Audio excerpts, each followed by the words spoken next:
Presidential form of government, राष्ट्रपति प्रणाली या अध्यक्षात्मक प्रणाली भी इसे कई बार कहा जाता है।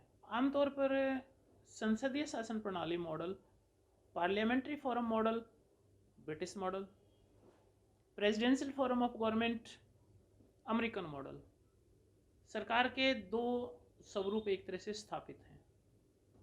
अन्य कुछ परिवर्तन के साथ फ्रांसीसी प्रणाली है, फ्रेंच प्रणाली है, फ्रेंच सिस्टम है। उसका फ्रेंच सिस्टम का कुछ प्रभाव श्रीलंका के ऊपर है। जो इंडियन सिस्टम है वो ब्रिटिश से काफ़ी हद तक प्रभावित है, लेकिन कई सारी बातें हमने प्रेसिडेंशियल फॉर्म ऑफ गवर्नमेंट से भी ली हैं। ब्रिटेन में जो क्राउन है, वहाँ का जो राजा है, वो नाम मात्र का शासक है पार्लियामेंट्री फॉर्म ऑफ गवर्नमेंट के अनुसार। अमेरिका का जो राष्ट्रपति है वो वास्तविक शासक है। हमने राष्ट्रपति का पद और जो डेजिग्नेशन है वो अमेरिका के अनुसार प्रेसिडेंट और राष्ट्रपति लिया है, लेकिन भारत के राष्ट्रपति की जो शक्तियां हैं वो ब्रिटिश क्राउन के समान है। आमतौर पर जो अमेरिका की presidential form of government French राजनीतिक विचारक मिस्टर मॉन्टेस्क्यू के सिद्धांत theory of separation of powers के ऊपर आधारित है। उन्होंने एक बुक लिखी थी द स्पिरिट ऑफ लॉ 1748 में। उसमें उन्होंने एक सिद्धांत प्रतिपादित किया कि अगर जितना भी ज़्यादा शक्तियाँ किसी एक जगह पर केंद्रित होगी उतनी ही स्वतंत्रता प्रभावित होगी। सत्ता है, पावर है, वो व्यक्ति को निरंकुश बनाती है और निरंकुश सत्ता निर्मम बनाती है। इसलिए शक्तियों का केंद्रीयकरण नहीं होना चाहिए। सरकार प्राय 3 प्रकार के कार्य करती है: कानूनों को लागू करना, न्याय करना, कानून बनाना। और इसके लिए सरकार के 3 अंग होने चाहिए: कार्यपालिका, विधानपालिका और न्यायपालिका। सरकार का प्रत्येक अंग एक दूसरे से स्वतंत्र रहकर कार्य करे, अपना अपना कार्य करे। विधानपालिका कानून बनाए, कार्यपालिका उनको लागू करे और न्यायपालिका न्याय करने का कार्य करे। अगर ये तीनों प्रकार की शक्तियाँ अगर 3 अंगों के पास होगी तो लोग ज़्यादा स्वतंत्र होंगे। हालांकि उन्होंने जो अपना ये सिद्धांत दिया था वो इंग्लैंड से प्रभावित होकर दिया था। इंग्लैंड में वो गए और उन्होंने देखा फ्रांस में जो लुई 16वें का शासन था उसमें जो सारी शक्तियाँ थी वो एक ही व्यक्ति के हाथ में केंद्रित थी। राजा निरंकुश शक्तियों का इस्तेमाल करता था। उसने जो कह दिया वो कानून है, क्योंकि कार्यकारी शक्तियाँ भी उसके पास थी। मंत्रिमंडल और पुलिस का नियंत्रण भी उसके हाथ में था। राजा ही सबसे बड़ा न्यायाधीश था। इसलिए जो फ्रांस में है जनता को स्वतंत्रता प्राप्त नहीं थी, खास करके निरंकुश शासकों के दौर में। उसी समय इंग्लैंड में लोग काफ़ी हद तक स्वतंत्र थे। हालांकि उनका जो सिद्धांत था शक्तियों के पृथक्करण का सिद्धांत इंग्लैंड की संसदीय प्रणाली में लागू नहीं होता, क्योंकि संसदीय शासन प्रणाली में कार्यपालिका और विधानपालिका में आपस में गहरा संबंध होता है। कार्यपालिका अपने कार्यों के लिए विधायिका के प्रति उत्तरदायी होती है। कार्यपालिका के सदस्य विधानपालिका यानी संसद के सदस्य ही होते हैं और वो उसकी कार्यवाही में भाग भी लेते हैं। इसके बावजूद भी जो कानून बनाने की जो शक्ति है वो मंत्रिमंडल के पास नहीं है। कानून निर्माण करने का काम ब्रिटिश संसद करती है। हालांकि उस समय न्यायपालिका भी एक तरह से जो सर्वोच्च न्यायपालिका थी ब्रिटेन में वो अलग नहीं थी। इंग्लैंड की लॉर्ड सदन के जो 9 लॉर्ड मेंबर्स हैं उसको प्रिवी काउंसिल्स बोलते थे। उसको सर्वोच्च न्यायिक शक्तियाँ प्राप्त थी। एक तरह से वो विधायिक अंग का एक भाग थी न्यायपालिका। इसके बावजूद भी प्रिवी काउंसिल एक स्वतंत्र न्यायपालिका के रूप में काम करती थी और अब इंग्लैंड में सुप्रीम कोर्ट का गठन भी कर दिया गया है। यानी जो मॉन्टेस्क्यू का शक्तियों का पृथक्करण का सिद्धांत जो इंग्लैंड के ऊपर उन्होंने बेस्ड किया था वो हालांकि नहीं था, लेकिन उनके सिद्धांत को अमेरिका में उसी समय स्वतंत्रता प्राप्त हुई थी। अमेरिका के संविधान का निर्माण कार्य किया जा रहा था और अमेरिका में उसको हाथों हाथ लिया गया। उसके सिद्धांत के अनुसार अमेरिका में सरकार के तीनों अंगों को न केवल एक दूसरे से स्वतंत्र बनाया गया बल्कि एक नया सिद्धांत चेक एंड बैलेंस, नियंत्रण और संतुलन का सिद्धांत भी स्थापित किया गया। अमेरिकी प्रणाली में कार्यपालिका का प्रमुख यानी राष्ट्रपति एक निश्चित कार्यकाल के लिए जनता के द्वारा निर्वाचित किया जाता है। अमेरिका में राष्ट्रपति का कार्यकाल 4 साल होता है। वो अपने कार्यों के लिए विधानपालिका यानी अमेरिकन कांग्रेस के प्रति उत्तरदायी नहीं है। अमेरिका के राष्ट्रपति और मंत्री संसद की कार्यवाही में अमेरिकी कांग्रेस की कार्यवाही में भाग नहीं लेते। मंत्री अपने कार्यों के लिए अमेरिका में राष्ट्रपति के प्रति उत्तरदायी होते हैं। मंत्रियों का चयन राष्ट्रपति करता है। मंत्री इंग्लैंड में अगर कोई व्यक्ति राष्ट्रपति है चुना जाता है और अगर वो अमेरिकन कांग्रेस के किसी भी सदन का सदस्य है तो उसको रिजाइन करना पड़ेगा अमेरिकी कांग्रेस से। उसी प्रकार अगर कोई मंत्री बनना चाहता है तो उसकी अपनी कांग्रेस की मेंबरशिप से रिजाइन करना पड़ेगा। कांग्रेस यानी हमारे यहाँ कांग्रेस एक पार्टी है। अमेरिका में जो वहाँ की पार्लियामेंट है, वहाँ की जो संसद है, उसको कांग्रेस कहते हैं। तो अमेरिकी कांग्रेस से उसको रिजाइन करना पड़ेगा। कांग्रेस के सदस्य मंत्रियों से पर्सन नहीं पूछ सकते, उनके खिलाफ अविश्वास का प्रस्ताव पास करके पद से नहीं हटा सकते। अमेरिका का राष्ट्रपति एक निश्चित कार्यकाल के लिए चुना जाता है। कांग्रेस अविश्वास का प्रस्ताव पास करके, जैसे संसदीय शासन प्रणाली में जैसे ब्रिटेन में होता है, जैसे भारत में होता है, वैसे प्रस्ताव पास नहीं किया जा सकता। लेकिन अगर संविधान का उल्लंघन है, सिद्ध कदाचार का अगर कोई दोषी है राष्ट्रपति के खिलाफ, तो अमेरिकी कांग्रेस सिर्फ महाभियोग का मुकदमा उसके खिलाफ चला सकती है और उसके लिए कुल सदस्य संख्या का बहुमत और उपस्थित और मतदान करने वाले सदस्यों का 2/3 बहुमत, और दोनों सदनों में, यानी दोनों सदन हाउस ऑफ रिप्रेजेंटेटिव और हाउस ऑफ सीनेट, दोनों से अलग अलग 2/3 बहुमत से प्रस्ताव पास होगा, तभी अमेरिका के राष्ट्रपति के खिलाफ महाभियोग के प्रस्ताव को पास माना जाएगा और राष्ट्रपति नहीं रहेगा, जो कि काफी मुश्किल है। काफी हद तक जो अमेरिका की जो कार्यपालिका है उसको विधायक प्रभाव से मुक्त रखा गया है। इसके विपरीत संसदीय शासन प्रणाली में, पार्लियामेंट्री फॉर्म ऑफ गवर्नमेंट में, कार्यपालिका और विधानपालिका में आपस में गहरा संबंध होता है। कार्यपालिका अपने कार्यों के लिए विधायिका के प्रति उत्तरदायी होती है। कार्यपालिका के सदस्य विधायिका से लिए जाते हैं। क्योंकि कार्यपालिका के सदस्य विधायिका के भी सदस्य होते हैं, संसद के भी सदस्य होते हैं, इसलिए वो उसकी बैठकों में भाग लेते हैं, कार्यवाही का भाग बनते हैं, उनको बोलने का अधिकार होता है, बिल प्रस्तुत करने का अधिकार होता है। एक सदस्य के रूप में भी उसके पास तमाम अधिकार प्राप्त होते हैं और कार्यपालिका के सदस्य के रूप में उनको विधायिका के प्रश्नों के उत्तर भी देने पड़ते हैं। उनको वोट का भी अधिकार होता है। अमेरिका की जो प्रणाली है वो इसके विपरीत है। अमेरिका में राज्य प्रमुख और सरकार प्रमुख एक ही होता है। संसदीय शासन प्रणाली में 2 तरह की कार्यपालिका होती है, एक नाममात्र की कार्यपालिका और दूसरी वास्तविक कार्यपालिका। एक राष्ट्रपति का पद होता है, दूसरा प्रधानमंत्री का पद होता है। अमेरिका में प्रधानमंत्री का पद नहीं है, या हम ये कह सकते हैं कि प्रेसिडेंशियल फॉर्म ऑफ गवर्नमेंट में सिर्फ प्रेसिडेंट जो होता है वो राज्य प्रमुख भी होता है और सरकार प्रमुख भी होता है। सारी शक्तियों का इस्तेमाल राष्ट्रपति के द्वारा किया जाता है। पार्लियामेंट्री फॉर्म ऑफ गवर्नमेंट में मंत्रिमंडल एक इकाई के रूप में काम करता है और जो भी निर्णय किए जाते हैं मंत्रिमंडल के द्वारा सामूहिक रूप से किए जाते हैं। अमेरिका में मंत्रिमंडल की बैठकों की अध्यक्षता राष्ट्रपति करता है। मंत्री राष्ट्रपति के प्रति उत्तरदायी होते हैं।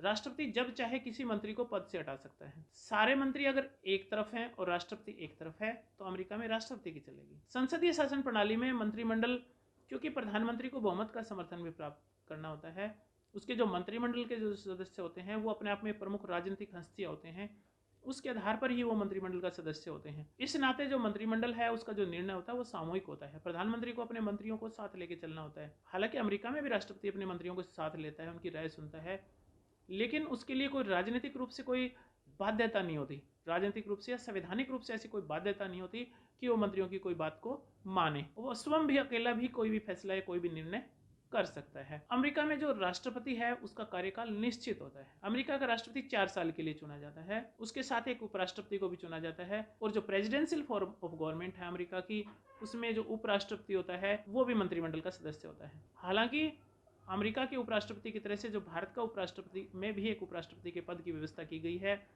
और अमेरिका का उपराष्ट्रपति जो हाउस ऑफ सीनेट का सभापति होता है, उसी प्रकार भारत का उपराष्ट्रपति भी भारत के जो दूसरा सदन है, ऊपरी सदन है, भारत की राज्यसभा, उसका सभापति होता है और राज्यसभा के सभापति के नाते ही उसका ऑफिस होता है, उसको वेतन मिलता है और उसका प्रमुख कार्य होता है।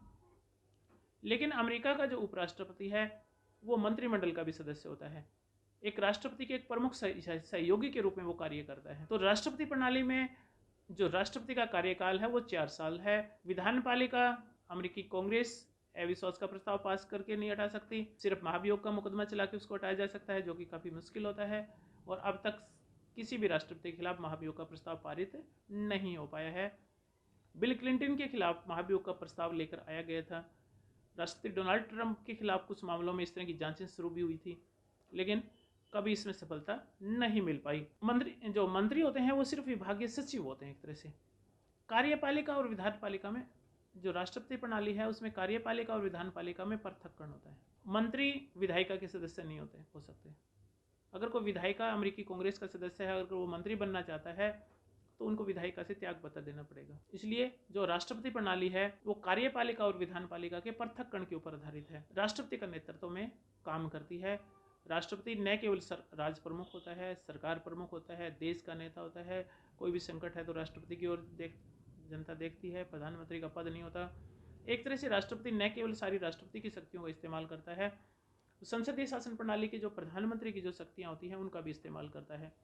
CEO यानी चीफ एग्जीक्यूटिव ऑफिसर है, मुख्य कार्यकारी जो अधिकारी होता है वो राष्ट्रपति होता है। पार्लियामेंट्री फॉर्म ऑफ गवर्नमेंट में CEO चीफ एग्जीक्यूटिव ऑफिसर है वो प्रधानमंत्री होता है। प्रत्यक्ष चुनाव, राष्ट्रपति प्रणाली में प्रेसिडेंशियल फॉर्म ऑफ गवर्नमेंट में राष्ट्रपति का चुनाव प्रत्यक्ष रूप से होता है। पार्लियामेंट्री फॉर्म ऑफ गवर्नमेंट में क्योंकि राष्ट्रपति नाम मात्र का शासक होता है, नॉमिनियल हेड ऑफ द गवर्नमेंट होता है, इसलिए उसका आमतौर पर अप्रत्यक्ष रूप से चुनाव होता है।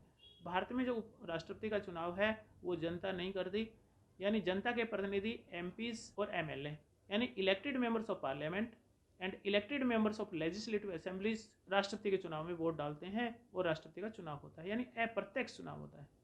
जनता MPs को चुनती है, MP आगे राष्ट्रपति को चुनते हैं। क्योंकि वो शासन के लिए प्रत्यक्ष रूप से उत्तरदायी नहीं होता, इसलिए उसका चुनाव भी प्रत्यक्ष नहीं होता पार्लियामेंट्री फॉर्म ऑफ गवर्नमेंट में। लेकिन प्रेसिडेंशियल फॉर्म ऑफ गवर्नमेंट में वो चीफ एग्जीक्यूटिव ऑफिसर होता है, मुख्य कार्यकारी अधिकारी होता है, देश का नेता होता है और देश के नेता के रूप में, राष्ट्रपति के रूप में जनता उसको प्रत्यक्ष रूप से चुनाव करती है। पार्लियामेंट्री फॉर्म ऑफ गवर्नमेंट में प्रधानमंत्री समय से पूर्व हाउस ऑफ पीपल यानी संसद के निम्न सदन, भारत में कहें तो लोकसभा, इंग्लैंड में कहें तो हाउस ऑफ कॉमन्स को समय से पहले भंग करके चुनाव करवा सकता है। इसे मध्य अवधि मिड टर्म इलेक्शन कहते हैं। प्रेसिडेंशियल फॉर्म ऑफ गवर्नमेंट में राष्ट्रपति के पास हाउस ऑफ रिप्रेजेंटेटिव को समय से पूर्व भंग करके मध्यावधि चुनाव करवाने का कोई अधिकार नहीं होता। अमेरिका में राष्ट्रपति का चुनाव भी मध्यावधि नहीं होता। अगर किसी कारण से राष्ट्रपति अपना पद त्याग पत्र दे दे, उसकी मृत्यु हो जाए, कांग्रेस में उसके खिलाफ महाभियोग का प्रस्ताव पास हो जाए, तो उपराष्ट्रपति राष्ट्रपति बन जाएगा, यानी राष्ट्रपति का इलेक्शन 4 ही साल के बाद में ही होगा।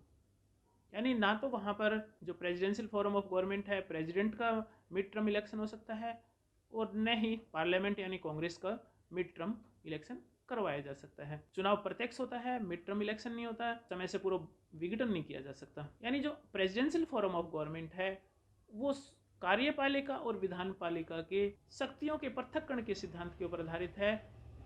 मॉन्टेस्क्यू ने जो theory of separation of powers का जो सिद्धांत दिया उसके ऊपर आधारित है। लेकिन क्या सरकार के जो तीनों अंग हैं वो एक दूसरे से बिल्कुल ही स्वतंत्र हो जाएं, इंडिपेंडेंटली काम करें? क्या सरकार अपने आप में एक इकाई नहीं है?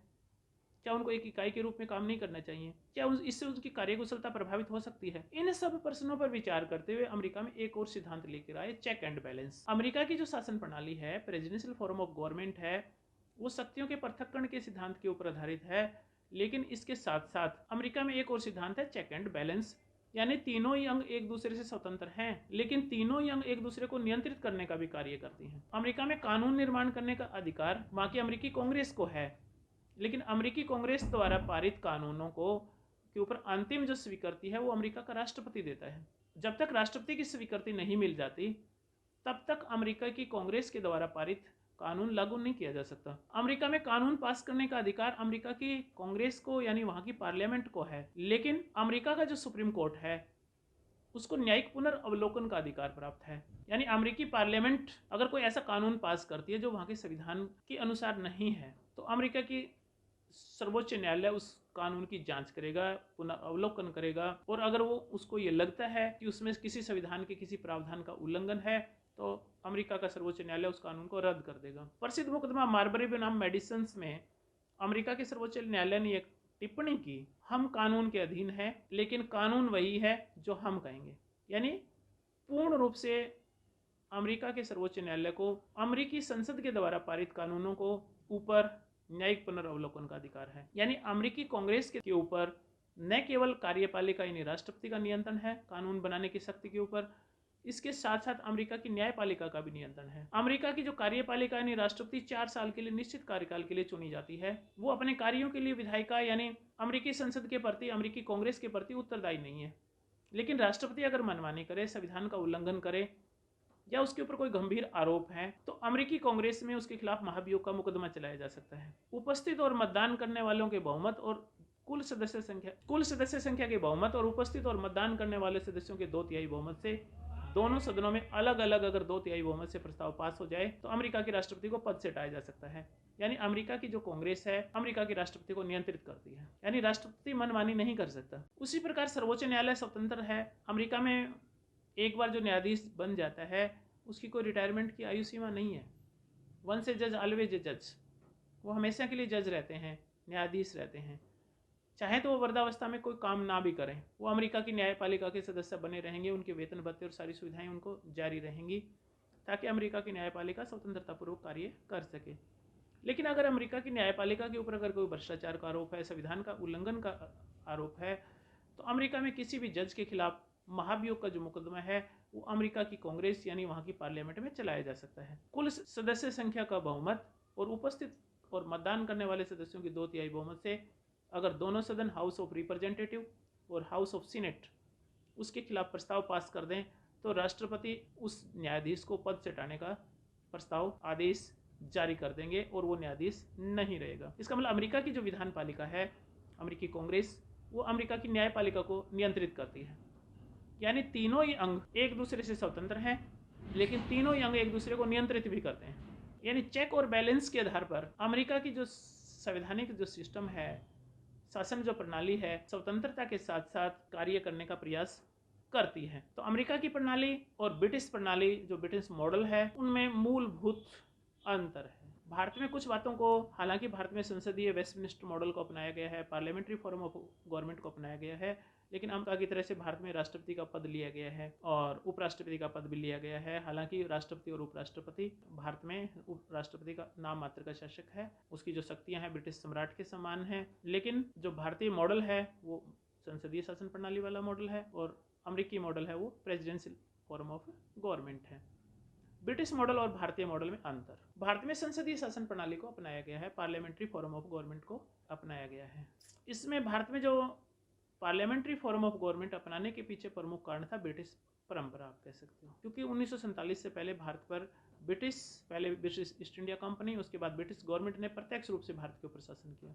अपने शासनकाल के दौरान उन्होंने बहुत सारी ऐसी संस्थाएं और संवैधानिक परंपराओं को विकसित किया गया जिससे संसदीय शासन प्रणाली की जड़ें भारत में मजबूत करने का उन्होंने एक तरह से कार्य किया। 1909 के अधिनियम से पूर्व भी बहुत सारे ऐसे अधिनियम और कानून पास किए गए जिसमें विधानमंडल लेजिस्लेटिव असेंबलीज की, सेंट्रल लेजिस्लेटिव असेंबलीज की स्थापना की गई। वहाँ पर एक तरह से प्रशिक्षण देने का एक तरह से कार्य किया गया था। 1909 के अधिनियम के द्वारा तो राज्य में द्वैत शासन प्रणाली की स्थापना की गई, जिसमें बहुत सारे जो सब्जेक्ट्स थे वो ट्रांसफर्ड कर दिए गए। यानी स्टेट जो लिस्ट थी, स्टेट्स जो सब्जेक्ट्स थे उनको दो हिस्सों में बांट दिया गया, ट्रांसफर्ड सब्जेक्ट्स और रिजर्व सब्जेक्ट्स। जो ट्रांसफर्ड थे यानी हस्तांतरित विषय थे वो भारतीय मंत्रियों को सौंप दिए गए। एक तरह से भारतीय मंत्री उन विषयों के ऊपर काफ़ी हद तक स्वतंत्रता से कार्य करते थे और रिजर्व सब्जेक्ट्स के ऊपर ब्रिटिश सेक्रेटरीज कार्य करते थे। 1935 के अधिनियम के द्वारा प्रांतों में उत्तरदायी सरकार की स्थापना की गई। राज्यों के मुख्यमंत्री और मंत्री अपने कार्यों के लिए विधायिका के प्रति उत्तरदायी थे और वो काफ़ी हद तक स्वतंत्रतापूर्वक कार्य करते थे। हालांकि 1935 के अधिनियम का सेंट्रल गवर्नमेंट में द्वैत शासन प्रणाली का जो प्रोविजंस था उसको लागू नहीं किया गया। इसके बावजूद काफ़ी हद तक प्रशिक्षण था। इसलिए हमने आज़ादी के बाद जो हमारा संविधान बनाया गया, हमारा जो संविधान कोई एक मौलिक प्रलेख नहीं था। हमारी जो संविधान सभा की ड्राफ्टिंग कमेटी थी डॉक्टर भीमराव अंबेडकर की अध्यक्षता में, उसने 60 अन्य देशों के संविधानों का अवलोकन किया। उस अवलोकन के उपरांत भारत में संसदीय शासन प्रणाली को स्थापना की गई। लेकिन इसके साथ साथ अन्य देशों से जो भी संस्थाएं उनको अच्छी लगी उनको ग्रहण भी किया गया। तो 1935 के जो अधिनियम था गवर्नमेंट ऑफ इंडिया एक्ट 1935, उसका काफ़ी हद तक हमारे संविधान पर प्रभाव है। फिर भी हम ब्रिटिश मॉडल और भारतीय मॉडल में निम्नलिखित अंतर कर सकते हैं, देख सकते हैं, पा सकते हैं। इंग्लैंड में जो राजा है वंश परंपरा से होता है। राजा के बाद उसका पुत्र या पुत्री शासक बनते हैं, उसे क्राउन कहते हैं। भारत में के संविधान के द्वारा भारत को एक गणतंत्र घोषित किया गया है। भारत में एक चुना हुआ राष्ट्रपति है, कोई भी पद वंश परंपरा से नहीं दिया जा सकता। हालांकि जो भारत के राष्ट्रपति की शक्तियां लगभग ब्रिटिश सम्राट के समान है, लेकिन पद और डेजिग्नेशन के मामले में दोनों देशों में अंतर है। दूसरा जो प्रमुख अंतर है संसद की सर्वोच्चता। ब्रिटेन में जो संसद है वो सर्वोच्च है। ब्रिटेन की संसद सामान्य बहुमत से प्रस्ताव पास करके संविधान के किसी भी भाग को जब चाहे बदल सकती है। भारत में संविधान सर्वोच्च है, संसद सर्वोच्च नहीं है, क्योंकि संघीय शासन प्रणाली है। भारत को यूनियन ऑफ स्टेट्स घोषित किया गया है। जो राज्य हैं वो अपनी शक्तियां संविधान से प्राप्त करती हैं। राज्यों का जो कार्य क्षेत्र है, राज्य सूची के जो विषय हैं वो संविधान के द्वारा निश्चित किए गए हैं। राज्य सरकारें अपनी शक्तियां केंद्रीय सरकार से नहीं, संविधान से प्राप्त करती हैं। 2 या 2 से अधिक राज्यों के बीच कोई विवाद है, किसी राज्य या केंद्र सरकार के बीच कोई विवाद है, तो उसका फैसला केंद्र सरकार नहीं करेगी बल्कि न्यायपालिका करेगी। भारत में जो न्यायपालिका है उसको न्यायिक पुनरावलोकन का अधिकार है। भारत की संसद कानून पास कर सकती है, संविधान में संशोधन कर सकती है। मिनर्वा मिल्स के मामले में सर्वोच्च न्यायालय ने निर्धारित किया कि जो भारत की संसद भारत के संविधान में संशोधन कर सकती है, लेकिन संविधान के मूल ढांचे में कोई बदलाव नहीं कर सकती। यानी संसद सर्वोच्च नहीं है, संविधान सर्वोच्च है। इसके साथ साथ नागरिकों को मौलिक अधिकार दिए गए हैं। भारत के संविधान के अनुच्छेद आर्टिकल 12 के अनुसार ऐसी कोई भी विधि जो समानता के अधिकार का उल्लंघन करती है, जो मौलिक अधिकारों के अधिकार उल्लंघन करती है, वो शून्य मानी जाएगी। यानी भारत की पार्लियामेंट ऐसी कोई विधि पारित नहीं कर सकती जो मौलिक अधिकारों का उल्लंघन करती हो। तो ब्रिटिश मॉडल में इस तरह की कोई व्यवस्था नहीं है। हालांकि पहले प्रिवी काउंसिल थी ब्रिटेन में, अब सर्वोच्च न्यायालय का गठन कर दिया गया है। इसके बावजूद ब्रिटेन के सर्वोच्च न्यायालय को न्यायिक पुनरावलोकन का कोई अधिकार प्राप्त नहीं है। यूनाइटेड किंगडम यानी ब्रिटेन में जो प्रधानमंत्री है उसके लिए हाउस ऑफ कॉमन्स का सदस्य होना जरूरी है। कोई व्यक्ति प्रधानमंत्री बनना चाहता है तो हाउस ऑफ कॉमन्स का सदस्य हो, हाउस ऑफ लॉर्ड्स का नहीं, जो वहाँ का ऊपरी सदन है। भारत में ऐसी कोई परंपरा नहीं है, न ही ऐसा कोई कॉन्स्टिट्यूशनल प्रोविजन है। राष्ट्रपति प्रधानमंत्री किसको नियुक्त करेगा? राष्ट्रपति प्रधानमंत्री उस व्यक्ति को नियुक्त करेगा जिसको आम चुनाव में बहुमत का समर्थन प्राप्त हुआ और जो बहुमत प्राप्त पार्टी उसको जिसको अपना नेता चुने, चाहे वो उस समय हाउस ऑफ पीपल यानी लोकसभा, हाउस ऑफ स्टेट्स यानी राज्यसभा का भी मेंबर ना हो। भारत में ऐसे कई प्रधानमंत्री हुए हैं जब वो प्रधानमंत्री चुने गए तो उस समय दोनों सदनों में से किसी भी सदन के सदस्य नहीं थे। और ऐसे भी हुआ है जो प्रधानमंत्री है उसने लोकसभा का चुनाव ही नहीं लड़ा और वो राज्यसभा का मेंबर रहा था। पहली बार जब प्रधानमंत्री बनी श्रीमती इंदिरा गांधी भी राज्यसभा की मेंबर थी। हमारे पूर्व प्रधानमंत्री डॉक्टर मनमोहन सिंह भी राज्यसभा के मेंबर रहे हैं। तो हमारे यहाँ ऐसी कोई परंपरा नहीं है। ब्रिटेन में किसी व्यक्ति को मंत्री बनने के लिए उस समय उसका संसद का सदस्य होना जरूरी है। हाउस ऑफ कॉमन्स और हाउस ऑफ लॉर्ड्स में से किसी एक सदन का वो सदस्य हो तभी मंत्री बन सकता है। भारतीय परंपरा में, भारतीय ट्रेडिशन में, हमारे संविधान में ये लिखा गया है अगर कोई व्यक्ति मंत्री बनता है तो उसको 6 महीने के अंदर संसद का सदस्य चुना जाना चाहिए, अन्यथा उसको रिजाइन करना पड़ेगा। यानी 6 महीने तक कोई व्यक्ति बिना सांसद हुए मंत्री बन सकता है और एक मंत्री के रूप में संसद की बैठकों में भाग ले सकता है, चाहे वो सदन का सदस्य ना हो। हालांकि उसको उसके वोट डालने का अधिकार प्राप्त नहीं होता। न केवल मंत्रिमंडल की बैठकों में भाग लेता है बल्कि संसद की कार्यवाही में भी भाग लेता है एक मंत्री के रूप में। 6 महीने तक मंत्री बन सकता है। ब्रिटेन में राजा की शक्तियां हैं वो नाम मात्र की शक्तियां हैं। क्राउन की वास्तव में एक तरह से एक स्टैंप लगाई जाती है। प्रत्येक विभाग के लिए मंत्री स्वयं उत्तरदायी होता है। किसी भी विभाग का कोई निर्णय किया जाता है, मंत्री उसके ऊपर प्रति हस्ताक्षर करता है और उसको सर्टिफाई करता है, उसको प्रमाणित करता है। भारत के संविधान में मंत्रियों को इस प्रकार की कोई जिम्मेदारी नहीं है। विभाग का जो निर्णय है उसको सर्टिफाई करने का काम विभागीय सचिव करते हैं, सेक्रेटरीज करते हैं, वो उसके प्रति रिस्पॉन्सिबल होते हैं। मंत्री रिस्पॉन्सिबल नहीं होते। ब्रिटेन में एक और विचित्र परंपरा है, जो विपक्षी पार्टी के जो नेता है उसको प्राइम मिनिस्टर इन वेटिंग माना जाता है, भविष्य का प्रधानमंत्री। इसके साथ साथ वो एक छाया कैबिनेट का भी गठन करता है, यानी भविष्य में बनने वाले संभावित वित्त मंत्री, गृह मंत्री, सभी पदों का एक तरह से कार्य सौंपा जाता है विपक्ष के नेता के रूप में वो अपने वरिष्ठ साथियों को। और वो संबंधित जो साथी है वो एक तरह से संबंधित मंत्रालयों के कार्यों पर गहरी निगाह रखते हैं। इससे जो मंत्री है वो ज़्यादा जागरूक होकर कार्य करते हैं। इसके साथ साथ जब भी अगर जो वर्तमान जो मंत्रिमंडल है उसके खिलाफ अगर हाउस ऑफ कॉमन्स में अविश्वास का प्रस्ताव पास हो जाए, उनको रिजाइन करना पड़े और जो विपक्ष की जब सरकार बन जाएगी तो उन्हीं को प्राय उन्हीं पदों पर, मंत्रियों के पदों पर नियुक्त कर दिया जाता है। भारत में इस तरह की कोई परंपरा नहीं है। हालांकि भारत में वेस्टमिनिस्टर मॉडल्स के आधार पर पार्लियामेंट्री फॉर्म ऑफ गवर्नमेंट का गठन किया गया है, लेकिन हमने अन्य देशों की संवैधानिक परंपराओं को और पदों को अपनी आवश्यकता के अनुसार ग्रहण भी किया है। Thank you.